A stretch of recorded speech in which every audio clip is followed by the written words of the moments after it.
of words like binge watching, FOMO, fear of missing out. But do you know what words like ghosting and benching mean, specifically when it comes to dating? Well, Laurie Berzack is here to sort it all out for us. She's the Carolina's matchmaker, and it's her job to know what's going on in the dating world. Hello, how are you doing? Hi there. All right. Good to see you, Laurie. Good to see you, This too. is a fun topic. Okay, Yes. so you've come to us with a handful of dating terms that are becoming more common. Yes. They're not super mainstream, but they're becoming more common. Yes. Okay, and we need to know this lingo, I guess, or at least those in the dating world need to know? Yes. It's important, especially since, a lot of people, even moms, dads, people that have kids that are going through this. It's not just for people that are single that need to understand these new words. Okay. Yes. We're going to try to guess what they mean. Okay. So the first word is ghosting. Yes. Okay, you want us to take a guess? Take a guess. What do you think it is? I'm going to assume that means like all of a sudden they just disappear. Like they don't text you back, they never call you back, you never hear from them again. Okay. That's my guess. All right, that's And your I'm thinking guess. of Casper the Friendly Ghost, and he showed up everywhere. And I think it's the creepy guy who's always showing up, just being all around. Behind you. Okay. Yeah. No, that's wrong. Colleen's right. Okay. That's right. Oh, she's right again. It's basically when, and by the way, this is not in Webster's dictionary quite yet, but I predict it will be very soon. And I feel like the millennials have sort of gotten this train going with this language.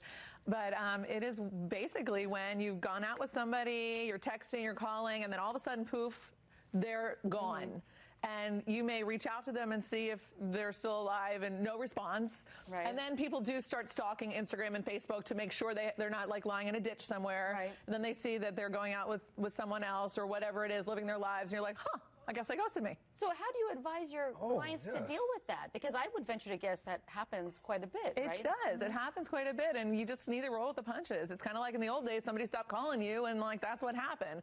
It's just the problem is it's so easy to get in touch with people now, with texting and whatnot, that a lot of times people are just so surprised that that it's happened that way because communication is so easy now. Correct. But it drops, and then Don't ghost people. Don't ghost, do that. huh? Just Don't break up with them or tell them something. Right. But I'll tell you something. I actually did a little survey, and like over half the people said they would be okay if somebody just stopped communicating Really? with them as a means of just saying, hey, listen, I'm not interested. Because it's kind of stinky when somebody calls you up and says, listen, I want to tell you, I'm just not really interested in you. So it's like some people would prefer it, some people don't. So it sort of goes back and forth. Okay. Yeah. Well, the next term is breadcrumbing, right? Breadcrumbing. All right, so I'm thinking, Lean, breadcrumbs. I'm thinking like the people in the gingerbread house and Hansel and Gretel, and they left breadcrumbs to go ahead and find a trail home. Right. Is that kind of one thing? Well, what does that have to do with dating? I don't know what it does with dating, but it sounds like breadcrumbs.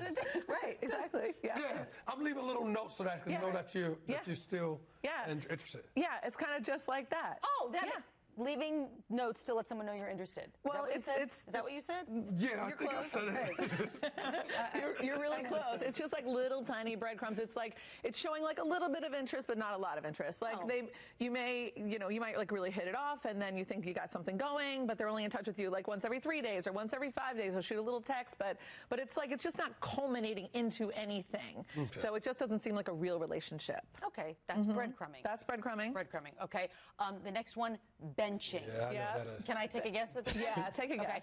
I think that it means you have just checked out of dating. You're sick of it, you're tired of it, and you're benching yourself. You're saying, I'm out, I'm not doing this No, anymore. I think it's the opposite. All right. I think that you're benching the person. I think you go like this. I'm putting you on the bench. You're done. Okay, you're done. Okay, you're both wrong this time. Okay. So benching, also known as cushioning, means that say you meet somebody, you really hit it off, but then they start dating somebody else, but they're still in touch with you, like, hey, how are you doing? Just wanted to touch base. What they're doing is they're keeping you on the bench, just in case of the primary relationship isn't working out, that they can get you right into the play. So it's like there's no transition time. It's like you're back into play. You know this. You're second string, baby. You're second string. That's what benching is. You're second string. Oh, wow. Yeah, it doesn't feel so good. Ladies, do not accept that. I'm And telling it's you right hard to now. know. Do not be the second choice. That is just what I'm telling you right now. Do not be somebody's What are second your choice. advice? Yeah. Yeah. Yeah, I mean, my advice is this, is if you're not comfortable with the relationship, then let it go.